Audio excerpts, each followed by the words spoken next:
To our session. So we'll get started, even though we have some technical difficulties going on, but it's the COP, so what do you expect? My name is Jamie Cummings. I serve as the climate change contact point for the Sendai Stakeholder Engagement Mechanism, which is a part of the stakeholder group within the UN Office of Disaster Risk Reduction.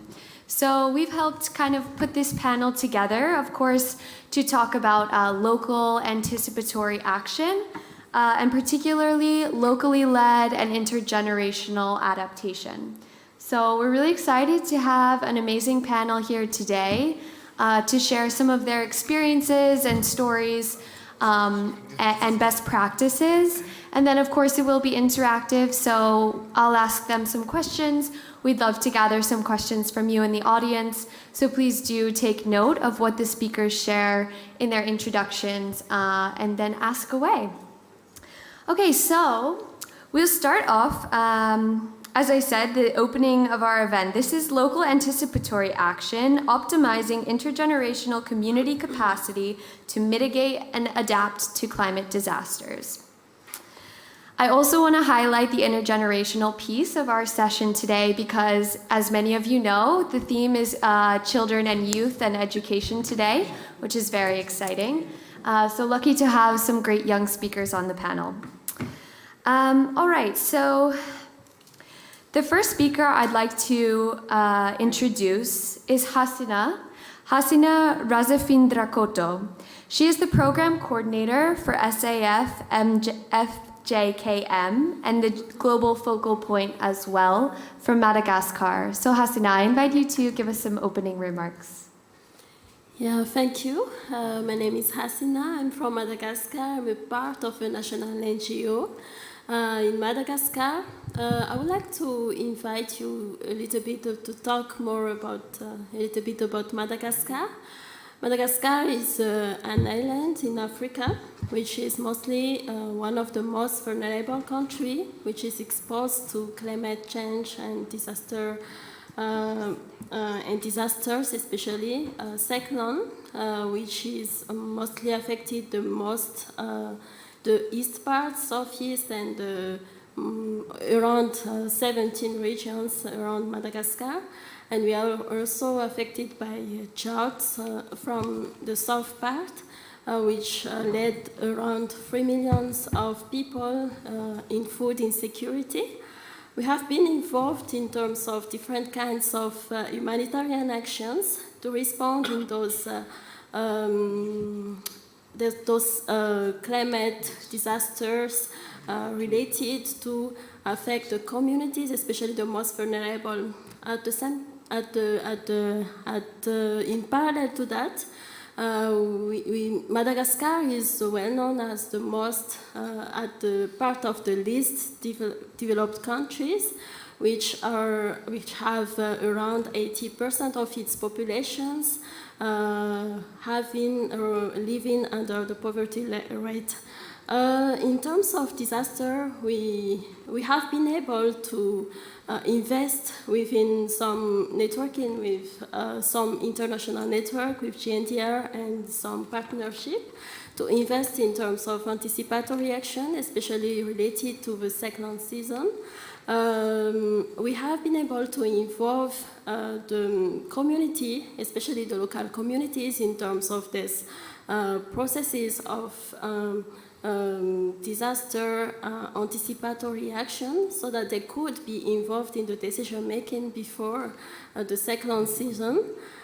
In terms of this anticipatory action, those communities have been involved in terms of capacity buildings, in terms of coordination, strengthening local coordination so that they could be involved in terms of decision making before the cyclone season, and they could be involved in the processes itself. So we have been able to carry out those actions at local level and involve these local structures by capacity building. At the same time, we have raised some actions in terms of local financing by providing some microgrant mechanism to some local associations so that they could carry out early actions based on an early action protocol that we have been able to develop at local level. For that purpose, the idea of project, the micro project, has been mostly issued by the community itself and by the member of the communities. Anyway, there has been some difficulties in terms of, especially because they are part of the they are part of the community level. They have some issues in terms of accessibility to data, to be able to create this, to be able to create the plans, to be able to implement everything, especially because of data are gathered at national level. This population have some. These communities have some difficulties to integrate in those coordination at local level, at national level. So during our initiatives, we really we raised some advocacy to involve these local structures in this coordination to enhance to enhance the participation of these local structures in terms of the national coordination, national structures or national cluster to be able to really support this action from the local level. Thank you. Great, thank you, Hassina. That's wonderful to hear. And especially, interesting to hear about direct grant funding to local communities. That's one way to go about, directly working without that middleman to kind of break up the work that the community is really trying to do. So thanks for sharing. Okay, next I'd like to introduce Srihari Govind from the Nadam Foundation, who is also a public health specialist. And Harry, correct me if I'm wrong, but are you also a doctor? I am. Wow, and a doctor. Please give us some remarks. Thank you, Jamie, for the kind introduction. And 1 billion children live in extremely high-risk areas. That is to say, which is half of the world's population of children. That is to say, the other half of the children of the world live in high-risk areas. 90% of all global health burden born because of climate change are borne by children. Human-induced climate change is a global existential threat. It requires immediate action to address present threats, which are the urgent and long-term sustainable solutions that address systemic, if not fundamental, issues, which is the important. And the reason I'm saying this is because they're very crucial. Addressing the important and the urgent is very crucial for vulnerable populations in communities and localities. And I work mainly with the most vulnerable, if you can call them that, young children, pregnant women, and families. The intersection of early years and climate change addresses both the urgent and the important. And it's a fundamental cross-cutting block for resilient communities and a driver of systematic long-term changes.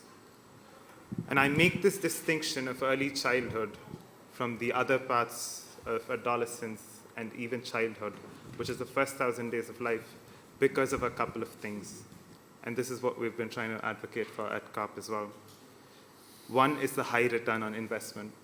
For every $1 you spend in the first 1,000 days of life, you get 17% return in the future.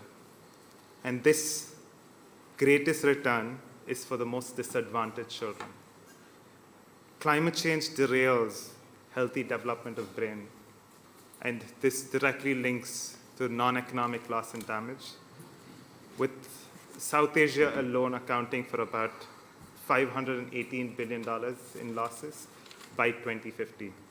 So this could be loss in health, security, productivity, wages, if you don't invest in the early children. ECD-focused programs, which is early childhood development, I'm sorry, I speak sometimes in jargon, especially in communities, make disasters less disastrous for young children. And this ECD program is the most cost-effective equalizer for anyone. policies, programs, and practices focused on early years when high quality, appropriately financed, distributed equitably, and at the right time have been shown to provide a triple dividend of promoting human development, climate resilience and adaptive capacity, and have been served as a catalyst for the Sustainable Development Goals. It addresses both the urgent, which is the agenda of adaptation and loss and damage, and the important, which is the agenda of mitigation and sustainable development. By investing in early children, you invest in families, you invest in communities, you invest in yourself and in the world. So we ask for the nurturing care framework, which has been developed by WHO and UNICEF jointly, which includes 5 components, which is health, nutrition, safety and security, good parenting, and early learning opportunities. We ask for this framework to be included in every document possible, in every negotiation possible, in your NDCs, in your NAPs, the National Adaptation Plans. We ask you to center children, especially, and I make this distinction again, the children in their earliest days, which is the first 1,000 days of life, in every negotiation rooms, in every adaptation plans, in every nationally determined contributions. We also ask, so when we go to ministries and we ask them, include children, young children, in your plans, what they say is they're not your voters, so it's going to be difficult to push forward the agenda. And they always ask, where is the data? And we don't have it currently, and there's this whole dearth in data. But what we say is children might not be your political forces for your election, but their parents are. And it's very important that we get the data, so we're working towards that, and we want more investment there as well. And then at last, we would like to ask for financing and building local capacity of champions, like my colleague here from Madagascar said, and especially in early childhood champions, young people, families, parents, early childhood workforce. And thank you. Thank you. Thank you, Hari. Very important. Sometimes I lose sight of that even as a young advocate, that we can't leave the day today as Children and Youth Day. So early childhood is critical. And for those of you that aren't that great at math like me, 1,000 days is about the first 3 years of a child's life. Okay, so we'll go on to our next speaker, which I have the pleasure to introduce Nobuyuki Asai. Nobuyuki is the Director of Sustainable Development with Sokogai International. And he comes from Japan and is here to tell us a bit more about their locally led adaptation efforts. Yeah, thank you, moderator. Yeah, I'm Nobuyuki Asai from Sokogai International, or SGI. SGI is a community-based Buddhist organization.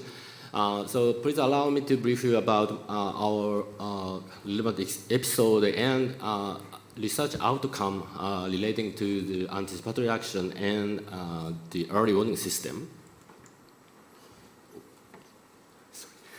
I'd like to show the slides.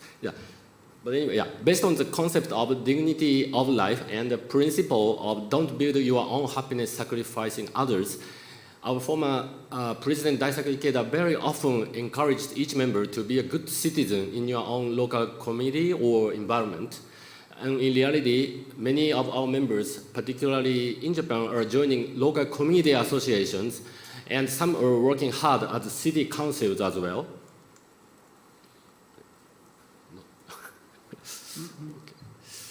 This deep involvement in local communities has made a lot of difference and a lot of sense during emergency. So in 2020, there was a big flood in Hitoyoshi City, southwestern part of Japan. And they already had EWS, early warning system, in the area. So responding to sirens or alarmings, our members started to voluntarily contact vulnerable people, including elderly or persons with disabilities. and helped them evacuate or gave concrete advice.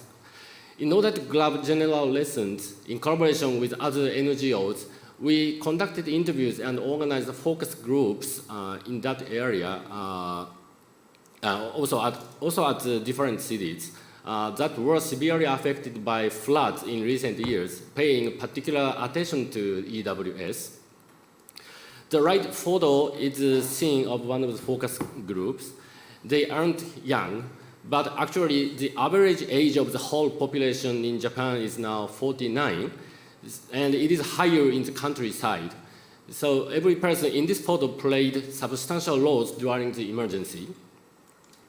It turned out that the sirens or warnings were made as planned, and some evacuated to the shelters responding to them.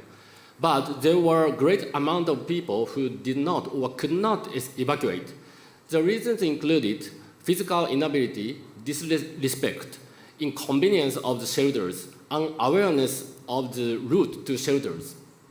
Also, not a few people pointed out that in the midst of torrential rain, they couldn't figure out what the siren was saying. So there are two things that we strongly felt through the research. The first was that EWS is essentially one component of the longer evacuation process. Secondly, it would not work well without local communities' commitment in the development process. So even a cutting-edge device would become a white elephant. This is what we have often seen in our ODA as well. I heard a relevant story in the interview with the mayor of the city, conducted after the flood. He proudly claimed that local municipal office delivered an emergency radio to all the households in case of future emergency. Then we visited the local resident and asked about the radio. He remembered that he received the radio, but didn't understand the purpose of that, so he cut the power off and stored it in the storage room. So it doesn't make sense. So this might be his personal issue, but we witnessed some unexpected symptoms in the research. It was announced by Secretary General in the last year's COP that EWS would be installed across the world by 2027. So for effectively disseminating EWS, we created 5 proposals. This is the last point. Development and dissemination of EWS should be done through collaboration with local communities, not top-down. Without community involvement at the development stage, residents will not have a sense of ownership to the EWS, and diverse needs in the community cannot be considered. Hence, the outreach and effectiveness of the warning will be limited. I hope dissemination of EWS in a good manner help achieve no one left behind. Yeah. Thank you. Thank you, Nobuyuki. Yes, critical to mention also, we've talked about early childhood, we're talking about intergenerational though. So if the average age in Japan is 49 years old, obviously older people are a vulnerable group as well and need to be taken into consideration. So thanks for raising that concern. Also want to mention EWS. It was mentioned once before, but that's early warning systems. As I said earlier, I work with the Sendai Stakeholder Engagement Mechanism, which is a part of the UN Office of Disaster Risk Reduction. Early warning systems for all is a real priority for UNDRR moving forward. So wonderful to hear that on the panelist side of things, it is as well in local communities. Okay, now I'd like to introduce Mario Caffera. Mario is a teaching associate of the Environmental Systems Department at the School of Agronomy at the Universidad de la República Uruguay, where he also served in Uruguay for 32 years at the National Weather Service. So please, Mario, give us your remarks. All right. Thank you, Jamie. Well, before all, I have to remember we are a membership of the GNDR, and we have 8 calls to action. And in my little speech, we focus on the number 1, number 2, and number 6 because in the past and current project, there are involved this call of actions. So is some of our experience in Uruguay, and under the title of Empowering Communities for Resilience, Intergenerational, Locally Led Adaptation Action. So in 2008, we had this project in a town in Uruguay. The town is Carmelo. This is from the rescue of his collective sayings, the lore, the weather lore, and so, and memories toward a culture of prevention. So, people of the first degree in the secondary school collect the sayings, some reflection of on the weather lore, and explain some proverbs, and interviews with the Carmelo population. And who were interviewed? Their parents, their grandparents. And and produce stories after interviewing their elder relatives. And also they create stories from proverbs and was presented in a little book we win the first place in material patrimony of the year. And that is, we think that is previous to the preparedness and response to threat. That is preparing all the people. And the means was this intergenerational that is very hard to arrive if not induced by this kind of project in this self-civilization of people, well, you know. That is one photo with some of the generation. This is that is last one. The younger boy, the older mama of one of the presentation of the aftermath of the day work, and representative of the primary degree student, that is to testimoniate.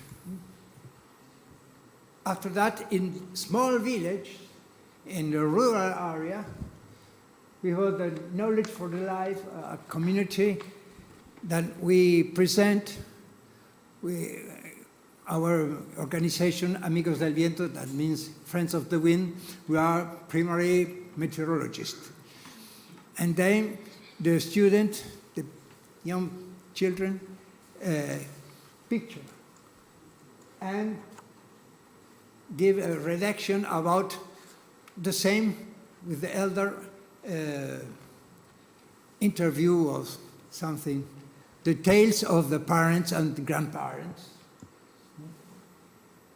And, you know, my grandparents told me this when 8 years old in a village. And it was very casual. That is one of the pictures they made about the disasters, tornadoes and so on. No? And that is some people who keep away from Carmelo, the first city, and go to the village in the rural area, and their parents, the grandmother, told about the tornado who arrives in the first city I commented previously, in another village, 40 kilometers from. Well, we had a very severe drought in the capital last year.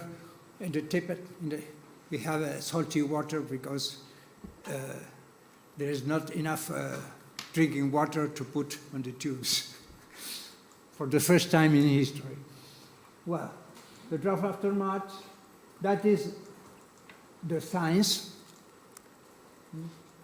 And that is the reason because we move to local instead of institutional.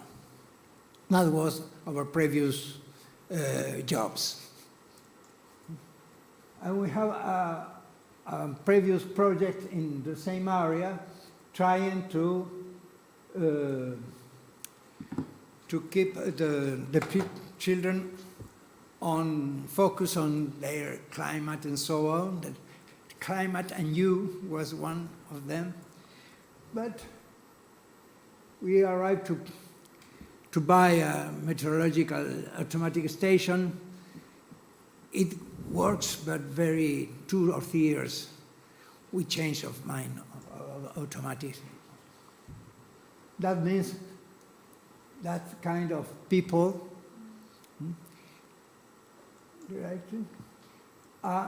the project offered to the people daily rainfall available for each family,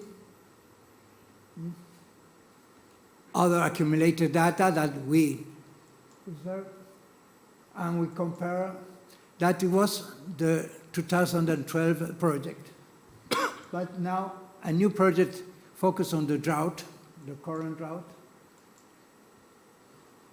The project focused on a deal to have a plan with deal with the drought for the next drought, not for the current, but it is already present, and to take measurement on some indicators to assess drought risk, try to mitigate effects, and then an expert, local expert, then we have for agronomy, a very known person in the countryside. That is very important. It is not someone like me who came in parachute from the university to the village. No. The person who is in their own environment, who gave better ideas to Cape with that. And the project was, we repeat in the same region because for other calamities, socio-economic and not natural threat, just one family on the previous project remained in the country. So we repeat the region, but not the focus. This is a new scenario. And as the GNDR call for action, we have to listen and engage with the communities at the front line. And that was the case. And we are now passing from the drought for the exceeding and floods, because El Niño in my region, it means floods, and La Niña means in general, like that. Well, there is also the El Niño Modoki that experts from Japan assume that the Niño that is an alternative. Well, and the goals for this one, to lower uncertainty in the cry of drought is quite a problem because of the enormous variability of the rainfall in my country. And that the people have to own the climate of their local. And that is what until now people ask for the oldest person or the teacher in the, or search the phone and the Met Office. That's good, but most of the time it's they don't have any idea of their own climate, their own environment, a biotic environment for the human being that is the atmosphere. Now, because they have that in mind. So that's why we help to create a system based on local communities. We help, we don't create. People have to create, and that is a very hard task. Well, the other, so now you put rain gauge managed by their pupils. And that is different than automatic. That is another idea to keep in mind the climate of the local climate. We have previous experience, that is all, and that is. But we are in the climate change conference. So I insist to make a plea, if you permit. My plea is each delay in the implementation of adaptation plans, each non-increase in the mitigation ambition, each project to increase the extraction of fossil fuels, each flexibility in the exploitation of natural ecosystems and their intrinsic resources means enormous increase in the frequency and intensity of disaster in every community, rural or urban, in every country, whether in the third world or in the middle income, throughout the world, but especially in my continent. For this reason, we urge each of our government to get to work and stop turning their heads, ignoring the inhabitants of each of their own countries. That is our plea for this conference. It's a little aside from the goal of this telling, but. Thank you, Mario.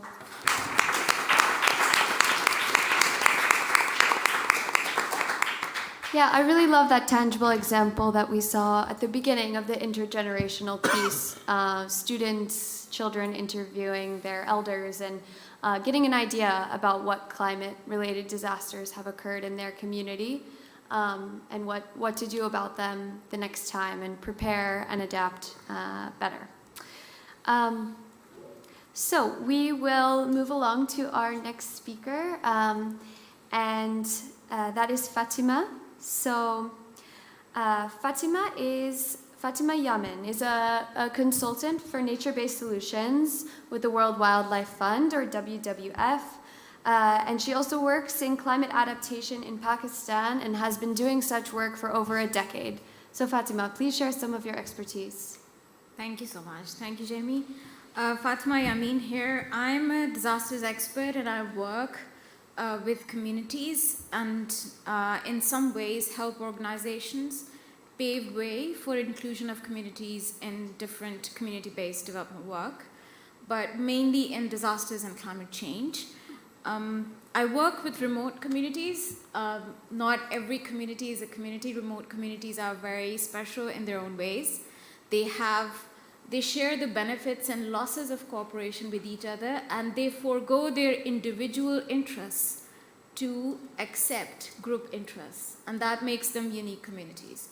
They rely on the environment in which they live in, which is in the case of the third pole, which is the Himalayan, Hindu Kush, and the Karakoram Mountains, that can be anything above 14,000 feet above sea level. And in the coastal areas, that can be below sea level as well, which is the case right now in Sindh. So these communities have a very unique set of skills. And I have to tell you that intergenerational anticipatory action, intergenerational disaster risk reduction, disaster risk investment is a survival tool for these communities. These communities have been doing it for more than a century.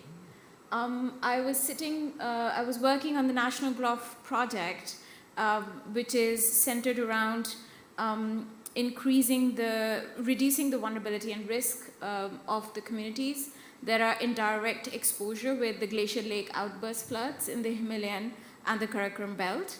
And whenever listening, which is one of the very integral point in the GNDR call for action, listening to communities is integral in delivering disaster risk reduction and increasing their capacity to not just increase intergenerational cooperation, but also in reducing any future risks that they can anticipate. And so whenever I sat with them and had to design a disaster history mapping of that area, which is a valley that composes of more than between 5 to 10 villages, they would have in the group anyone who was of the lowest age who could speak. It could be 10 years old, and as old as in their 90s. And so the first time that I was in Chitral, which is Upper Chitral, it was above 12,000 feet above sea level. And the person who was sitting there, the eldest person, was about 96 years old. And by talking to the community and going back and forth and trying to map the history, we realized that the first memory of a glof that they could remember happened in the late 1800s, in 1890 or 1891. And it was so integral because the oldest person of the group, who was 96, bless his heart, he was talking about what his grandfather used to tell them about the type of water, where it came from, how did it come down, how does it interact with the environment, and how does it interact with the animals as well as the houses that they have.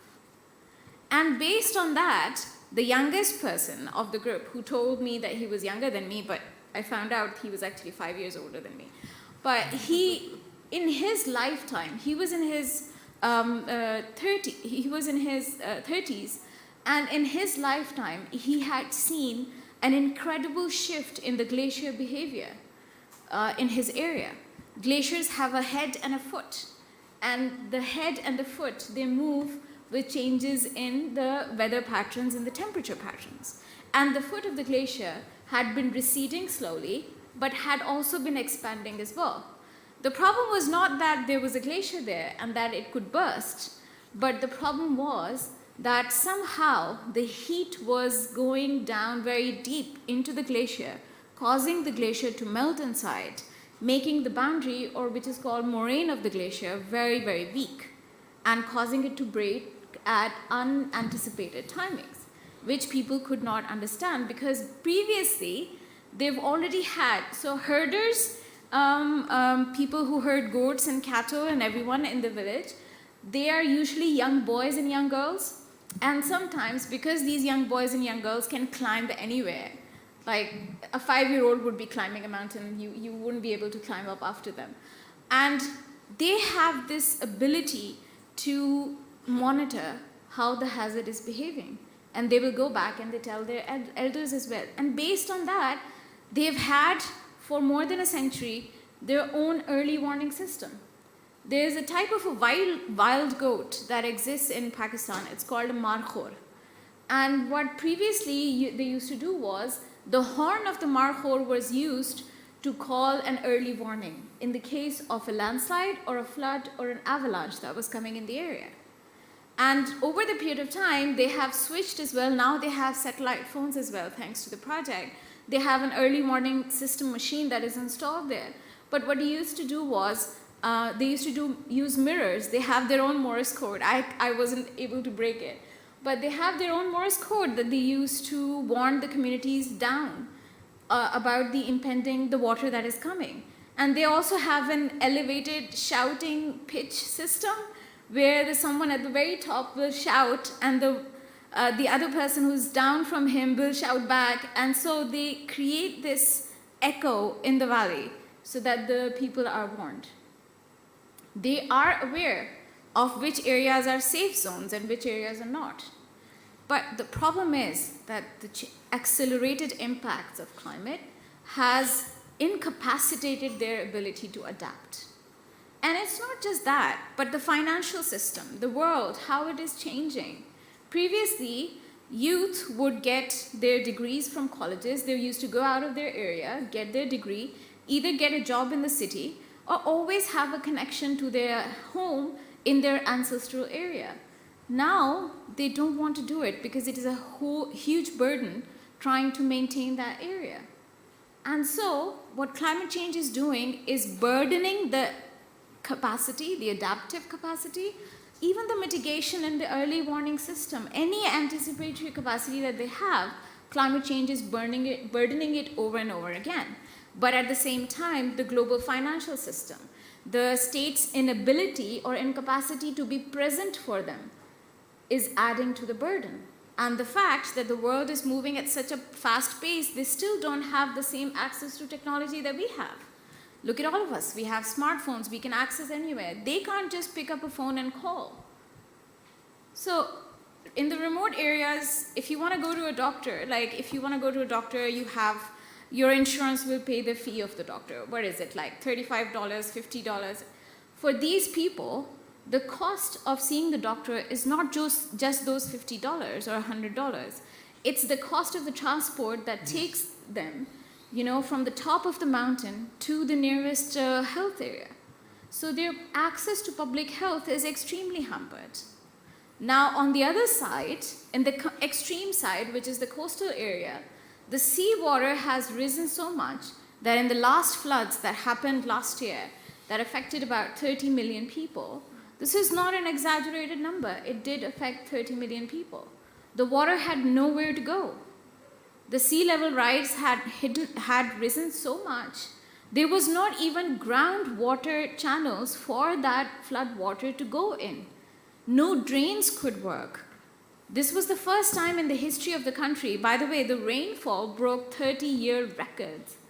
And this was the first time in the history of the country that in terms of the rescue and relief during the floods, Pakistan Navy was involved in the rescue and relief as well. They had to bring those sophisticated boats because usually the Pakistan Army would just be involved. And so you have the nature of the disaster changing. We used to always just look at the magnitude and the frequency of the disaster, but its behavior is changing. The floods in Pakistan are not just riverine or glacial floods. These are rain floods. In a very small district in Sindh, it used to rain maybe at most 200 millimeters per monsoon. During the last monsoons, it rained 1,200 millimeters in a week. The scale of the impact cannot be imagined. I'm very aware today that as I was reading through my Twitter, there was this conversation over the harm of telling single stories. Because I am telling you singular stories. But the fact is that the complexity of the way disaster risk interacts with climate change and how it impacts like a 10-meter wave would in a tsunami on a fishing boat, the complexity of that impact cannot be translated by any of those stories. So for me, I have to say the most politically incorrect thing here. I feel guilty when I'm talking to those communities. When I'm telling them that you have to optimize your anticipatory action, that you have to do it now on your own. You have to reduce your own risk. You have to figure out with me, with WWF, with UNDP, with any other organization, we have to sit together and figure out what you can do. But if you look at the daily life of the people, they wake up at 4 a.m., at the break of dawn, they don't eat first, their animals eat first, they have their tea and something that is left over from the last. Then by 7 a.m., kids are off to school or they're taking their goats and their cattle for herding. Not everyone has the privilege of going to school. It's not like the school has fees that are so high that they can't access. No, it's because their labor is needed in the house for daily livelihoods. Men go out for work. Women are looking after the house. They're looking after the kids. They're looking after the animals. Some of them are going with the kids for herding. Then they're working in the fields. Then they're collecting the water. Then they're looking after anything that needs to be done in the village. They do it together. And then by nightfall, they have to prepare meal for everyone. And the men come home. So if you ever sit with those women, they are treasure chests full of knowledge. I like to use participatory tools for like enhancing and extracting knowledge from them and then making a database out of them. So they have like, they will tell me about the different biodiversity in the area, all the species of plants, birds, animals, anything there is in, what are they used for, which species they save for this purpose, and which species of a certain wood or a tree is used for only weddings because it has a very nice aroma and it's used for weddings to burn. So you have all of these capacities that are there, they have the knowledge, and believe me, a lot of the women that I've met, I could not speak their language, but I taught them the science of DRR, the science of climate change. They knew what I was talking about. They know more than us.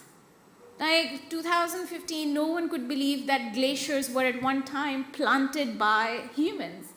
2017, there was an article in the third poll about how glaciers are planted by locals. And over the years, they grow and become the glaciers that they are right now. These are the dynamics of intergenerational cooperation. You can't have that. These communities cannot survive without anyone between the ages of 3 to 90 working together to alleviate their issues, to fight climate impacts. So this is why GNDR call to action is so important. 6 out of those 8 points point to communities. We need immediate resources to be allocated to local action so that the burden on their lives can be elevated, so that they can focus on reducing the risks from climate change. Thank you.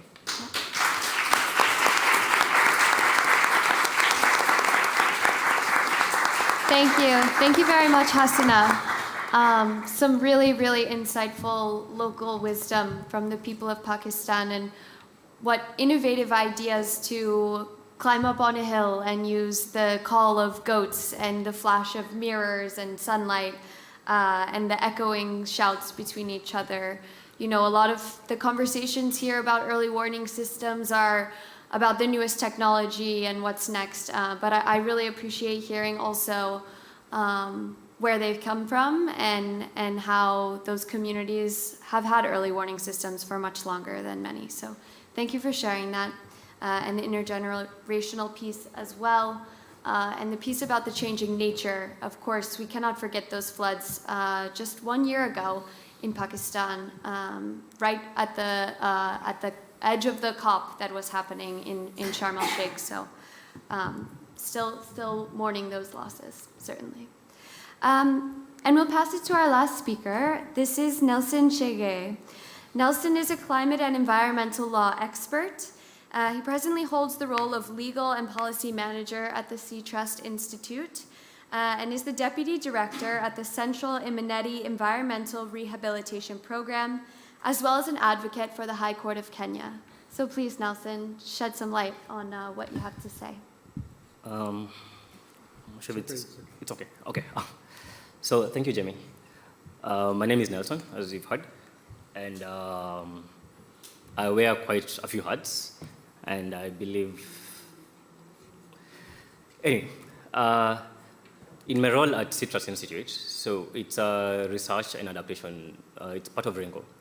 So there's a moment I had a light bulb moment because I've been involved in maybe the COP process and the UNFCCC process, and during one of the sessions in COP, or maybe one of the other bodies, I realized we sit down sometimes and speak, make decisions, but who are these decisions for? And who is most impacted by these decisions? And the issue became the solutions that we're coming up with at the top, at the UN level, are not really coming from the people themselves. So we had the idea of looking at the gaps. What is the actual gap between the UNFCCC process and the people on the ground, the local organizations? And that's why we realized there is a lot of information gaps, because decisions are being made with actually consulting people at the ground. One of the issues we realized might be a problem is an intergenerational aspect to decision making and our conversations and discussions at a higher level. So there's a lot of silos, and sometimes they're necessary, sometimes they're really not. And one of these silos, unfortunately, is that of youth being put aside and the rest being put in a different section. So our solution is to have collaboration devoid of tokenization, because young people have fresh ideas, and the older generation are seasoned. They are seasoned in the entire process. They are seasoned in the UNDRR process. They are seasoned in the political systems. But we need to collaborate as a unit and come up with new ideas and fresh ideas, and that's how we're going to get solutions made. During our time here at COP, me and my colleagues have been handing out a survey, and especially on issues on intergenerational collaboration.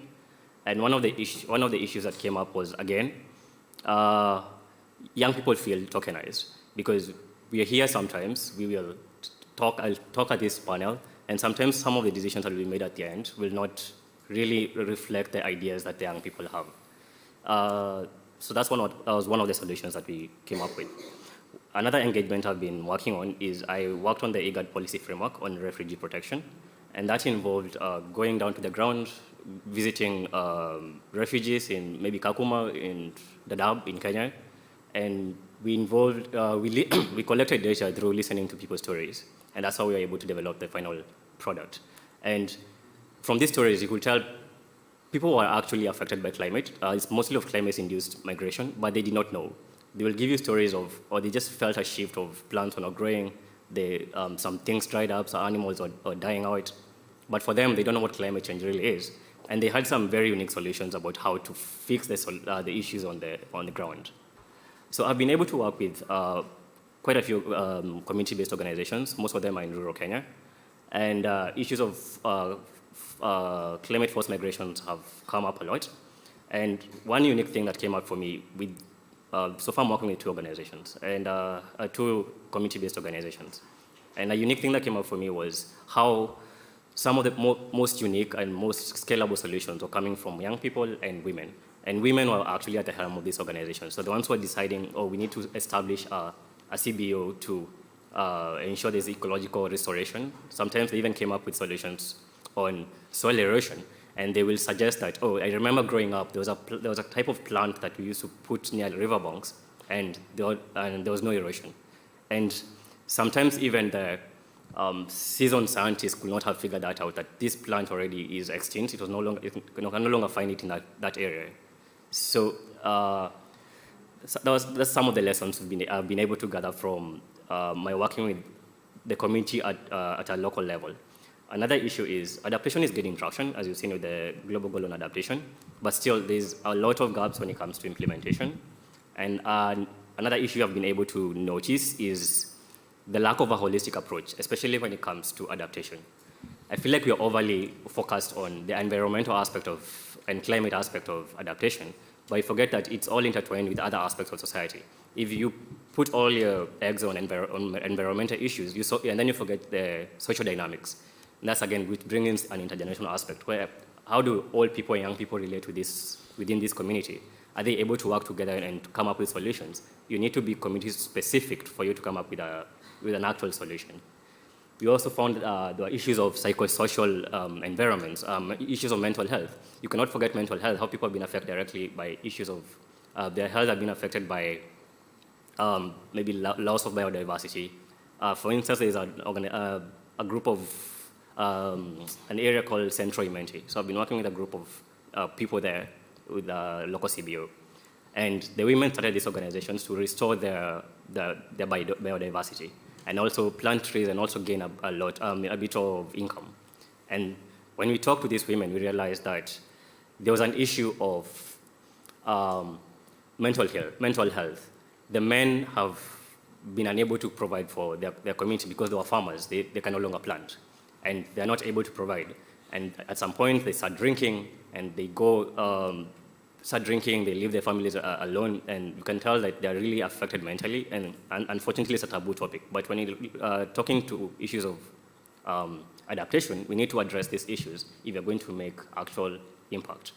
And so the women have been trying to fill that gap. The men are away. They have to work with their children, they have to feed their children and their families.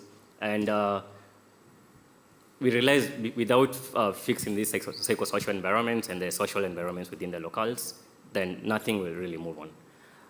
For a more resilient future, we need communities to be actually involved when it comes to adaptation plans. And this will need to remove the red tape, and there's a lot of structured systems that are in place, even when it comes to financing sometimes. For these communities to access grants, they have to write down, fill very elaborate forms, and some of them are not even educated. So one of the things I think has become the motive for me in this COP is the need to include storytelling when it comes to empowering and data collection. So data collection doesn't need to be too scientific. So one of the ways I have been engaging this aspect was right before COP, we ran a pilot program called COP Mashinani, COP 28 Mashinani. So that roughly translates to grassroots COP. So we went to a place called Kajiado, that's in Kenya. It's where the Maasai live. So we went to an internal location and called a group of women. They run also a small organization. And we sat them down for 2 days.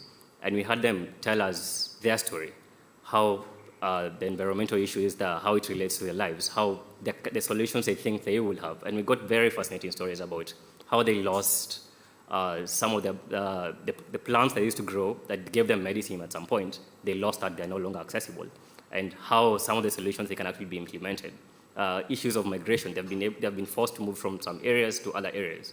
And we were able to pick those ideas and present them to the local government, the county government, who promised to escalate that to the national government. And I feel like that's how the concept of solutions and adaptation, anything climate change and climate related, it needs to start from the people. They know their situation best, then escalate it, and then we'll have a solution probably now at the regional and international level. So that is my perspective. Thank you, Nelson.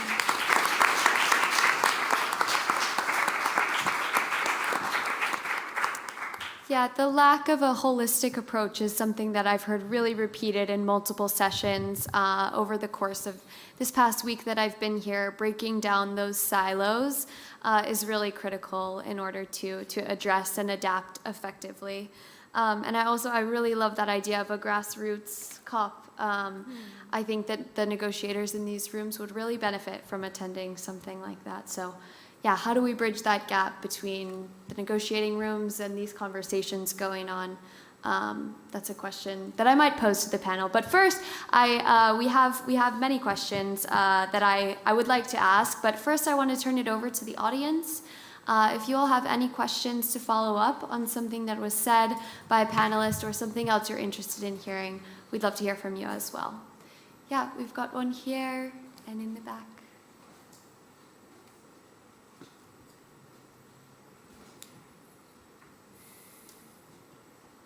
My name is Julianne.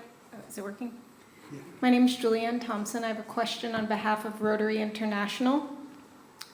Rotary would like to know how its network of 1.5 million members can best bring generations and communities together for specific support in local communities. Great, thank you. And we'll take another one now, and then we'll get some feedback and take some more. Just speak. Okay. Hi, I'm Tanzir. I work with the Action Aid International as the Global Resilience Advisor. I actually have more comments rather than question.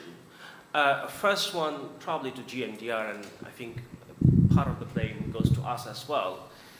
I think in the call for action, we are talking about engagement of community and so on. The question is really, how do we shift the power to the community? It's not engagement. Engagement is not enough. We've seen that many times. So maybe we need to look back for the next one. The second point is, well, maybe a question as well to wider audience. There is a bit of confusion around adaptation, or some say anticipatory action within the climate system, and then the anticipatory action within the humanitarian system, right? How do we bridge the gap? how do we have humanitarian anticipatory action within the adaptation and loss and damage mechanism? It's a critical point that we must think about. My third point is around the topic, like the intergenerational knowledge and everything. I think my friend here mentioned about the economic and social part. There is an institutional part that we must look into. If we are, see, often at the community, the older generation, if I'm getting it right, sometimes are not willing to listen, where the children and young people plays a very, very critical role. But the science of climate needs to be kind of like, be there through the education system. That's where the policies and institution kicks in. Now, how do we do that in countries connecting to that? And my last point is we talked about, like you mentioned about singular story, the anticipatory action will not without at least cross-border cooperation. I come from South Asia, and we are a riverine country, land of river. And that water comes from Nepal, India, Pakistan, and so on. If anything goes wrong over there, it hits us. Unless we have a cooperation, and which is not working, by the way. SARC is completely somewhere else. If we don't have that, the anticipatory action, the information sharing, early warning, it doesn't work. So how do we deal with that? Thank you. Sorry, it took a long time. Thank you, Tanshir. So yeah, a lot to unpack there from those points, as well as how the Rotary Club can really mobilize all of their members around the world. Would any of the panelists like to take a stab at answering some of that? Yeah, Fatima, please. About the question from Rotary International, please don't mind when I say this, but don't be tourists. When you go to communities, don't be tourists. Don't expect houses for you to live in. Don't expect to eat anything than what they can serve in front of you. And believe me, you will have everything. They are so open. They will give you everything that they have. I could not stop them from giving me parts of their food storage. They have everything. Just don't be a tourist. Just be one of them. Seriously, like as a researcher, that was I think one of the best things that I learned in my life was how to be part of the people. And you will still feel like an outsider. It's an identity crisis. But if they can just have you sit where they sit and sleep where they sleep, that's it. That's all you need. And about your points, there's so much to unpack over there. Yes, there is no formal South Asian cooperation. Also, but at the same time, we do have some cooperation over communications over the upstream and downstream river movements during monsoons and everything. But it's a very old system. What is confusing about anticipatory action and then anticipatory humanitarian action and then making it part of the loss and damage and the whole overall aspect is that we forget what are the basics of disaster risk reduction. Preparedness, mitigation aside, there's preparedness, there's prevention. Those are very essential aspects of any anticipatory action. I believe that START Network is doing something like that. I had a chance to work on that very briefly, where they have anticipatory funding, they have anticipatory humanitarian planning as well. The only problem is that the civil society organizations on the ground do not always have the capacity to perform in anticipate or plan for anticipatory action because they cannot mobilize large amounts of fund in short periods of time. They don't have the capacity or the system or the process.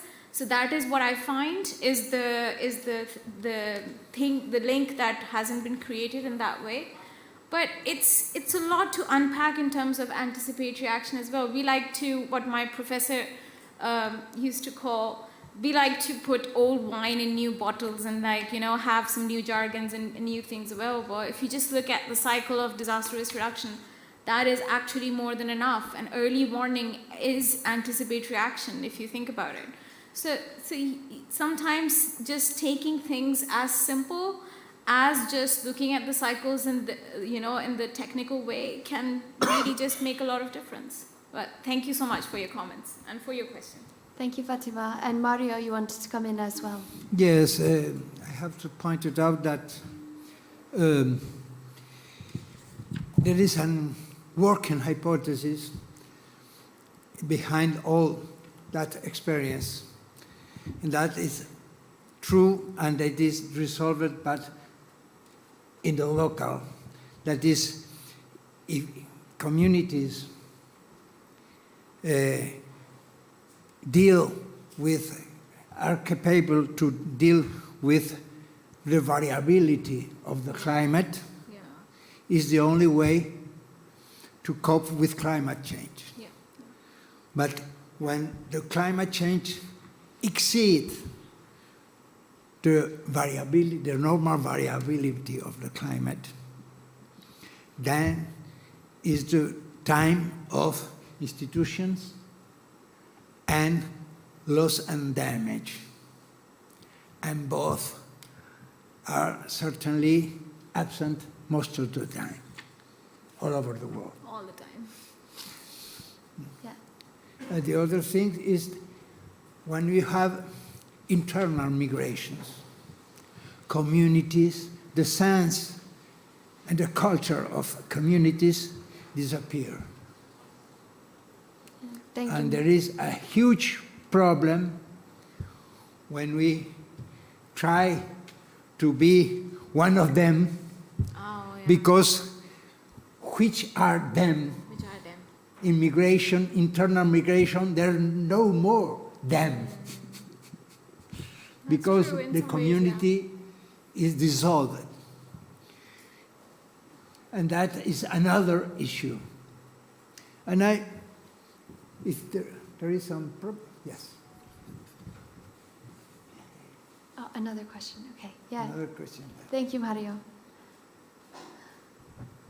My name is Grace Dorong from South Sudan. I'm part of GNDR. I just want to contribute to the question that how do we shift the power to the people? And I want to emphasize that GNDR have certain principles. They work with what we call locally led solutions. How are those solutions and what are those solutions? So GNDR do not work in those communities, but the GNDR identifies existing knowledge, indigenous ways of how certain community operates. So then, after doing that, and then we realize that those existing knowledge is what we scale up on. We do not just go there as GNDR and solve issues in the communities, but we make use of existing ways of how these communities operate and how do they identify those issues. And sometimes we ensure that, and most times we ensure that we do not distort what the community already know. Just make sure you keep on what they are doing in order to identify what is missing and then meet those gaps. Thank you. Yeah. Thank you, Grace. Yeah, sure, please. Thank you so much. My name is Utami from Uganda, and I'm part of GNDR as a focal person. I just want to add on what Grace has said, but coming from the perspective of policy influence, I think for the issue of what my great father has said, I think the community is aware of what they want. And our government is aware that the community really wants what they demand. But it's because we have not given them space. And we have not given them space to push for what they want. Yes, what I'm saying, I work in the community, and sometimes people at the higher level ask them to do what is impossible. And it becomes very, very difficult for communities. But what I want to bring on space is how do we create space for building more capacity for power relations? How do we bring different spaces in the policy influence? What am I saying? Back in our country, we have what we call cultural leaders. And the cultural leaders work in the community. They own land. Let's say I will use an example of the Uganda Kingdom, who has almost 80% of land in Uganda. And when we are talking about climate change and climate change financing, they still hold money because there is money in land back in our country. But how do we bring them to be on the space like where we are, to be able to take the information and build capacity of the cultural leaders, the faith-based organizations, so that they can be able to build more capacity and have power to push for increased funding from the government. Thank you. Thank you so much. Thank you. Yeah, thank you all for sharing those insights and yeah, making this more of a dialogue. It's nice to hear from the audience as well. I saw another hand over here. Sorry to make you run. Hi, I'm Ben Howard from Imperial College in London. Thanks to the panel and for moderating. It's been a really interesting discussion. I just want to build on the questions that were asked over here, and I think they're really great questions. And you know, these adaptation solutions have to be not only locally led, but locally instigated. But my question to the panel is, how do we integrate that local knowledge with the latest scientific advances, you know, in order to understand what kind of events are we needing to deal with in the future? What is the performance of these kind of solutions? Thank you. Would anyone like to speak to that? Integrating current science into the local knowledge. It has to go both ways. I'll give you an example. In South Punjab, which is quite like, gets flooded quite frequently every year during the monsoon season, people have developed in a certain village their own adaptation technique. Their village is not on just any land. It's in a land right in the middle of the river. It's a dry bed. So on high tide, it's flooded, low tide, everyone's happy. So what they do is, before the monsoon starts, they go to the river department and they kind of ask them how much water is expected to pass by this monsoon. So they also find out how much rain is expected to fall. Based on that, they also know how many bridges are built in this area, because if you know flash floods, when they go underneath narrow bridges, then it increases the kinetic energy, and then the speed and everything causes more destruction. So they already know where the bridges are and everything. Based on that, they calculate the amount, the speed of water that is going to come, and decide what they're going to do. They will decide whether they need to move or not. They tie their belongings on top of the mango trees because they're the highest in the area. So, and then a lot of the clothes and small belongings will be sent outside of the village, and they will decide whether they want to stay or not. This is very scientific, right? So a lot for scientists like us to understand how things can be, how systems can be created. For them, it's important to know what is the science behind the speed of water, the glacial melt, why is the rain so much more than the last 20 years, 30 years. They were the ones who first told me, before any other organization in the area, that Pakistan experiences a large flood every 10 years, every decade. But because of climate change, the frequency has changed a bit, because the timing between the first and the second flood, it's not 10 years anymore, it's 6 years or 7 years or 12 years. This time it was 12 years. They were anticipating it. It was something I learned from them. And based on my learning, I was asking the meteorological department, in the federal city, the flood is coming this year, what are we doing? It's like, well, it's going to be normal. I don't know what you're talking about. So you see, we have a lot to learn from the science that they have, but we have a lot to teach them. And based on my experiences working with these people, not just in South Punjab, but also in the remote mountain areas, is when I told them that this is a scientific terminology, this is what it means, this is how it can be translated in your local language. And then when you're working in this area, this is how you can employ this. How do you do anticipatory investment, community-based? So they were like, we already do that. they have those systems already built. They understand the science pretty quickly and pretty easily. But it has to be both ways. Science needs to learn from them as well, is what I believe. But thank you. It was a very good question. Yeah, thank you. And Nelson, you want to come in as well? Yeah, just to add on that, that's a very good example, and I feel like I've also, from the stories we've collected, that's one of the things that really came up, the concept of maladaptation, where unfortunately, I don't want to say science is not exact, but sometimes I've realized that some of the people who are in the scientific field, maybe it's in our area, sometimes it's not as accurate as we would want it to be. And I think local knowledge sometimes should be able to supplement science, because even local knowledge is also science, because they have lived through these experiences, they know exactly what happens here.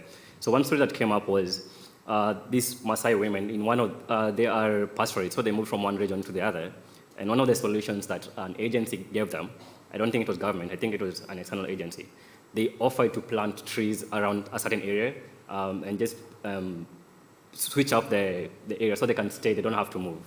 And what happened is the entire ecosystem eventually changed. So the women were complaining that they got new sets of animals they've never seen. There's a bit of competition from what they're trying to hunt. So you've completely ruined the ecosystem of that area, and the people now have to move again. You've basically set them back from their original plan of migrating constantly to now having to compete with other external elements. So I feel like science should be complemented by local knowledge. They should work in tandem, not separately. So, yeah. Yeah, thank you. And Hassina? Yeah, I would like just to add something, especially related to the question on how to really shift the power to the community with the question there. I think for our experience and our analysis, the main thing is there is some existing knowledge, there are some existing institutions at local level, but they have there is this gap between what is, in terms of, for example, in the warning system, how really to transfer the knowledge from the scientific level to those who are really required to take action at local level. The way is, one other way is to really, one thing, to give space on them to be involved in those maybe some coordination system at local level. But another thing is to really bridge this gap, really how to really bridge something between the gap between the scientific and the knowledge at local level. And especially because sometimes they, for example, there are some informal coordination that is existing at local level that is not acknowledged at local level as part of the coordination during disaster. So we need to consider, to link those existing things on what is existing at local level. And the way to do that is the role of us as civil society organization to really raise advocacy at local level, to really bridge, facilitate this involvement of these local structures within the coordination at local level and the national level and the global level as well. Thank you. Yeah, thank you, Hassina.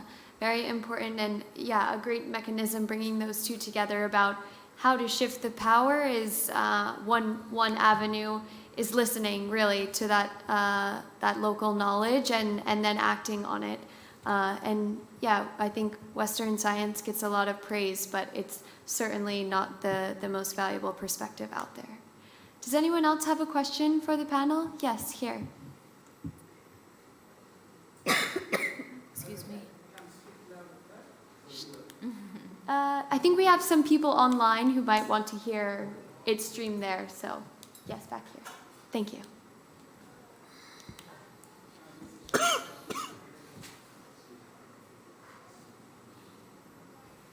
Sorry to be in the backside. My name is Bashir, and from Somalia, and I'm a director for a humanitarian organization. Somalia is a country which is having a typical example right now, flooding after 5 consecutive years of drought.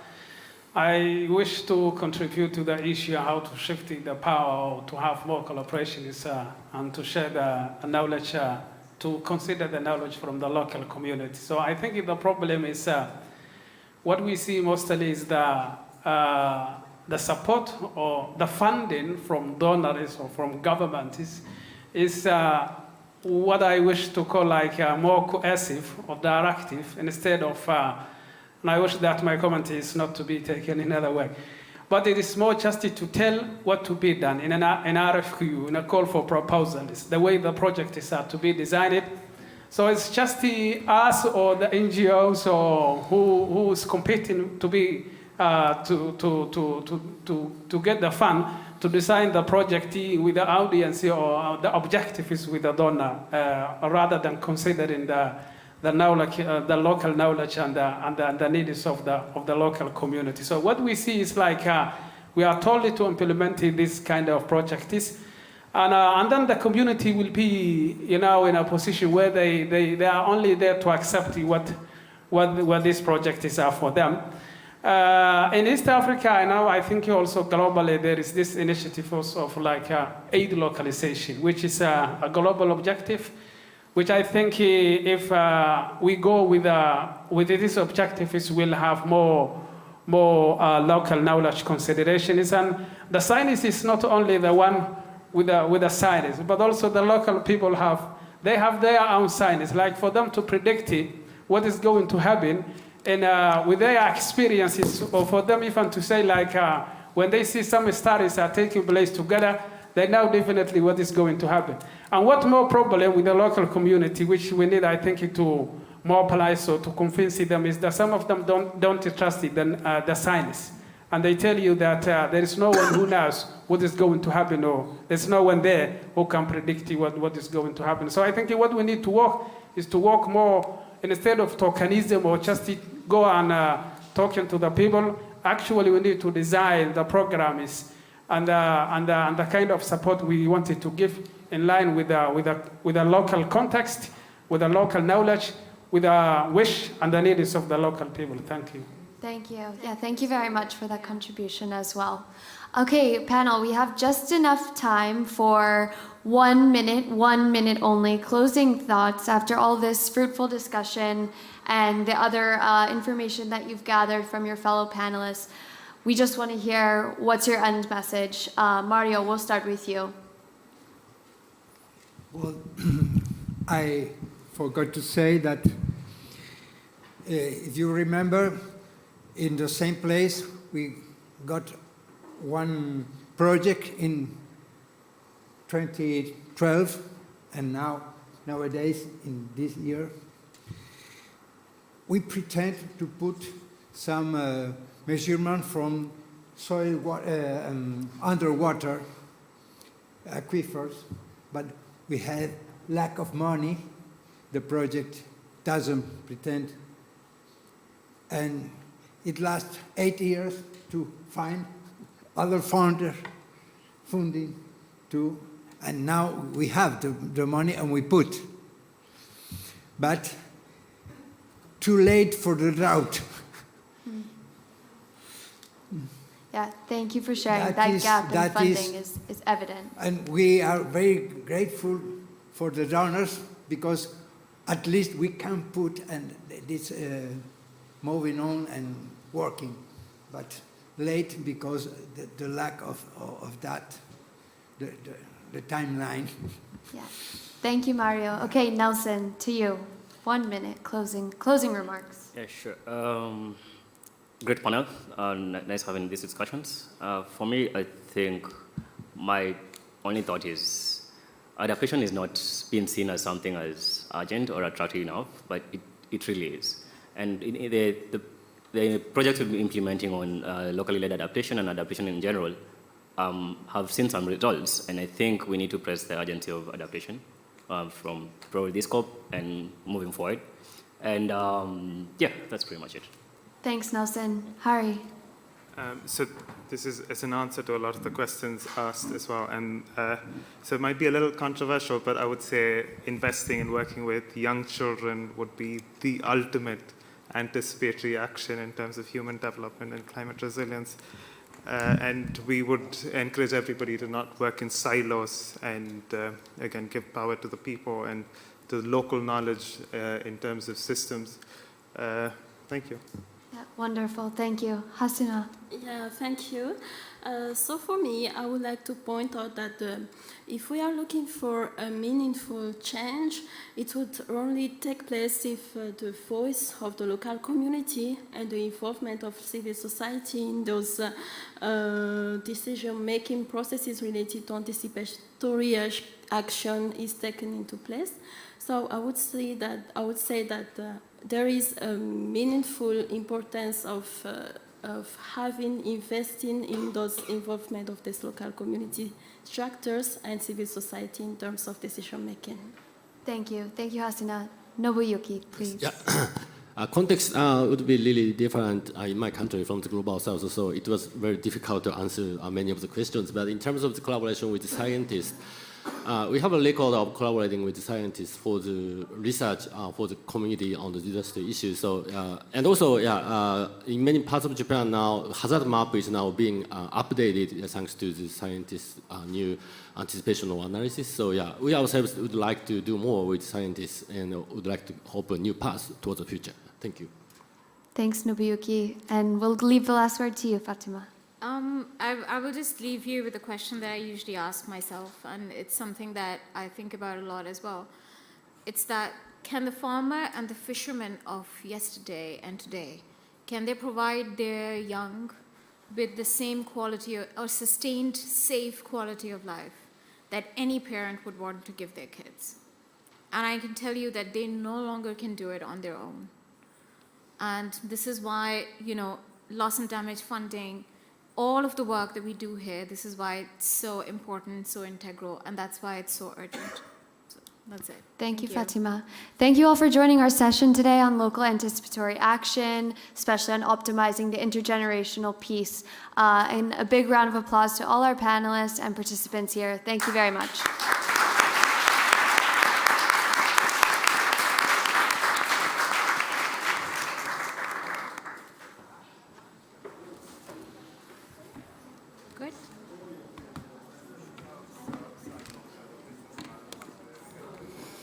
So annoying, these chairs don't have wheels. I can't push it. It's